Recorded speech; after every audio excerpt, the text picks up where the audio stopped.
According to the Book of Nod, Irad the Strong was the third child of Cain, and he served as his sire's enforcer and military leader in the first city.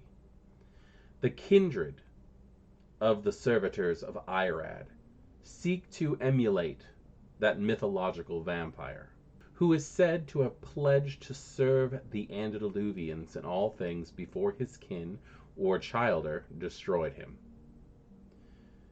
They hope that, if they spend their existence showing that they serve the antediluvians, they will be spared when the ancients rise. Irad believed it, but received the revelation too late to preserve himself. The cult doesn't actually have any contact with the third generation, but they assume that the antediluvians would want the elders of Kindred society to be weak and divided. As such, they infiltrate any vampiric organization they can find. Camarilla cities, anarch gatherings, and even other cults, to sow dissension and shatter fragile alliances. And now, you're one such deep cover member.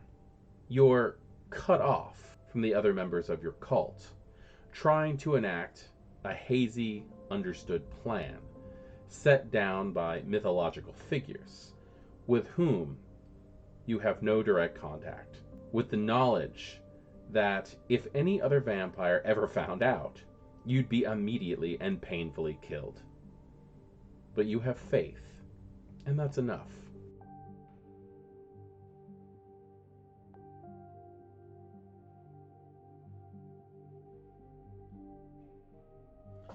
Greetings, Kindred. I am Voivode Maquette, and welcome to our World of Darkness and another episode of Metaplot Monday, where we are going into another lore sheet. And today we are doing the Servitor of Irad. This is a very, very interesting concept, in my opinion, because this is the kind of thing that founds a group such as the Black Hand. And when I say the Black Hand, I mean like the legit Black Hand, not the Sword of Cain Black Hand, not the Sabbat, but like the Manus Nigrum, the actual group of ancients that worship antediluvians and try to save the world in their own point of view.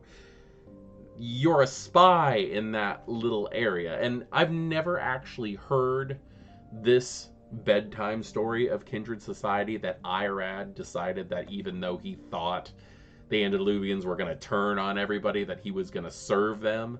That's new in my opinion. All right, that's new in my knowledge bank when it comes to this kind of thing. But it's such an interesting thought process, like the whole idea of we're going to worship the antediluvians even if they don't know we're doing it, and hopefully they'll catch on before it's too late. That's fun. That is just a lot of fun.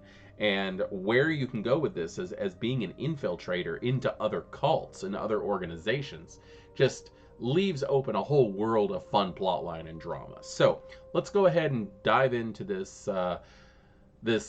lore sheet and find out exactly what it gives to players who decide to take it.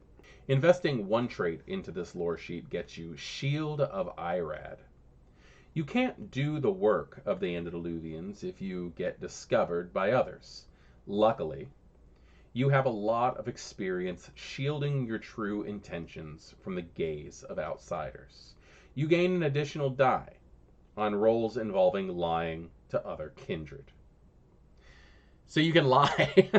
I like this one. It's just so simple, and it's only just, you get a bonus. You just get a small bonus in being able to lie to other vampires.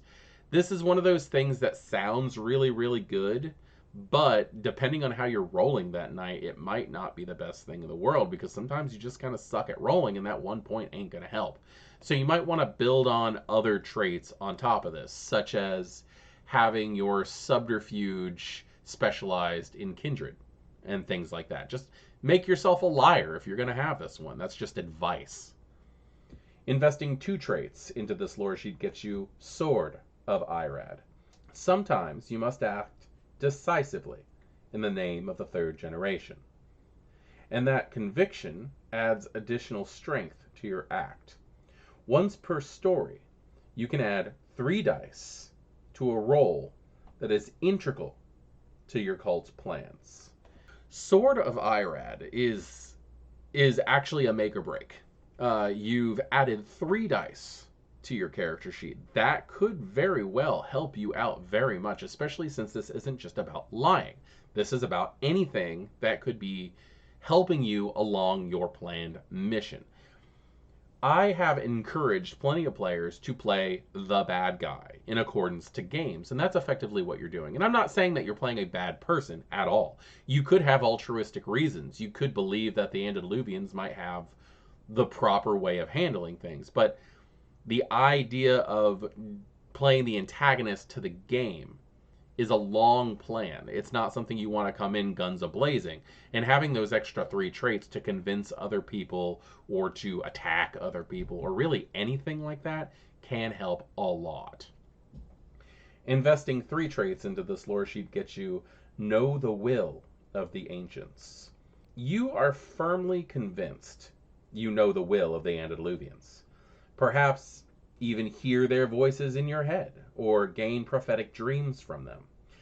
As long as you are a member of the cult, you can take an additional conviction that is directly related to the goals of your infiltration.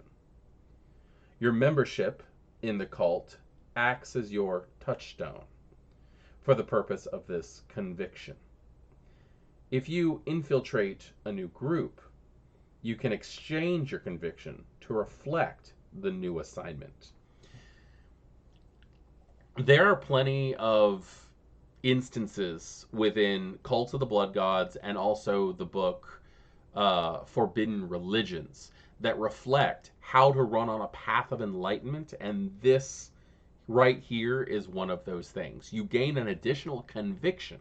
So you can have up to 4 convictions, one of them with no touchstone attached other than the fact that you're part of the cult.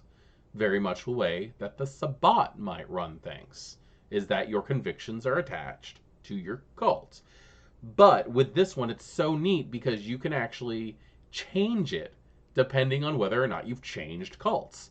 If you were infiltrating the Bahari, you might have a cult conviction that basically states that men are an acceptable loss and can easily be killed without guilt.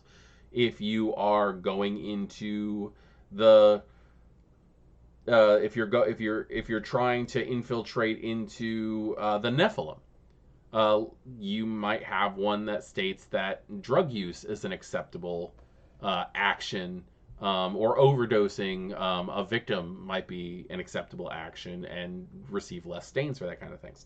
That's just one of those things where it's mutable, and I really appreciate that, and it is something that really brings in the idea of playing the double agent, and that's just a lot of fun.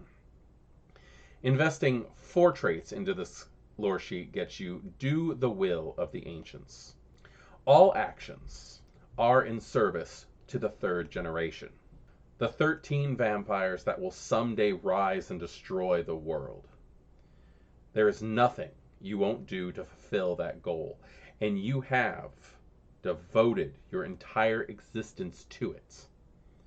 The blood you have inherited from your clan founder is secondary to this higher purpose. Your clan bane can be ignored once per story while you are a Servitor of Irad. That's kind of interesting, and I was as I was reading that, I actually kind of felt it was going the other way. Like, if you're suffering from a compulsion or something like that, your clan bane comes forth instead, or something like that. But I like the idea of you have so much invested in your clan when it comes to that, that you are able to ignore what's going on. It can make sense depending on how you look at it. And I do see this as a worthy thing to have, because sometimes your clan bane can just get in the way. If you're a Ventru Servitor of Irad, then you may be forced to eat something that you should not typically eat. In this case, you'll be able to go ahead and do that. If you're a Toreador Servitor of Irad, being in an ugly place is going to make it so that your disciplines don't work properly. And this would allow you to ignore that. Now, I also want to point out that this reading is coming out in late February of 2023. And in June of 2023, we're about to get the Player's Guide, which is going to have alternate clan banes, which I'm incredibly excited to read. But this should also let you ignore those as well if you choose to have those instead of the typical. Investing 5 traits into this lore sheet gets you Kill Thy Brother. When the 3rd generation eventually rise, you know that most of Cain's errant childer will be destroyed. So, killing another vampire in the name of the Antediluvians just makes their job a little easier. Once per story, when using a weapon or power that inflicts aggravated health damage to a vampire, your attack inflicts 2 additional damage.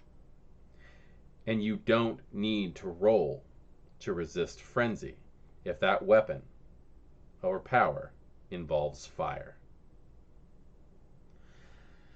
Kill Thy Brother has so many options.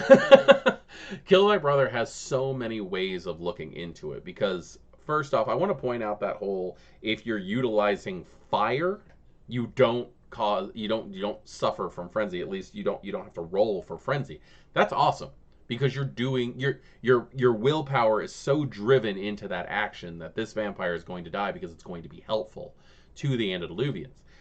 But also 2 additional damage. We're talking about aggravated damage here. Now, biting causes 2 damage. If you were to utilize this in the action of I'm destroying someone, then you're dealing 2 damage, and you're dealing an additional 2 damage. Your bite becomes worse. If you decide to attack somebody with a flaming brand as a way of torturing them to death, it's going to cause more damage.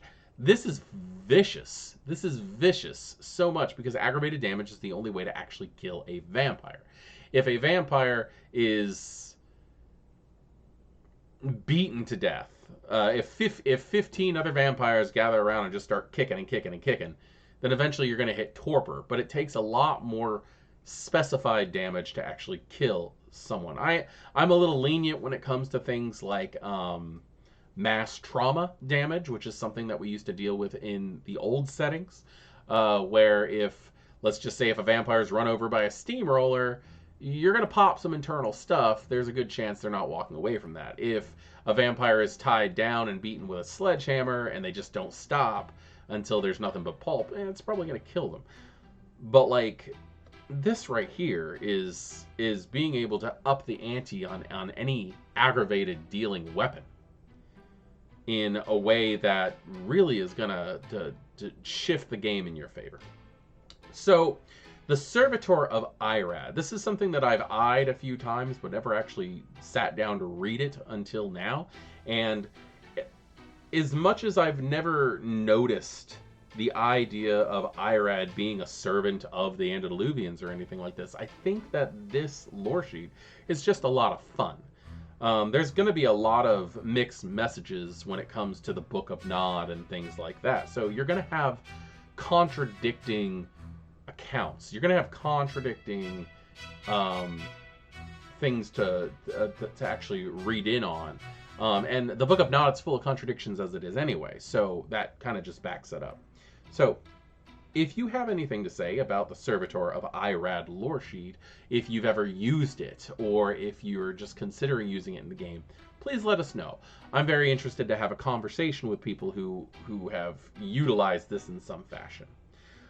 Thank you for joining me in our World of Darkness and another Metaplot Monday. I am Voivode Maquette, and I will see you next time. Good evening.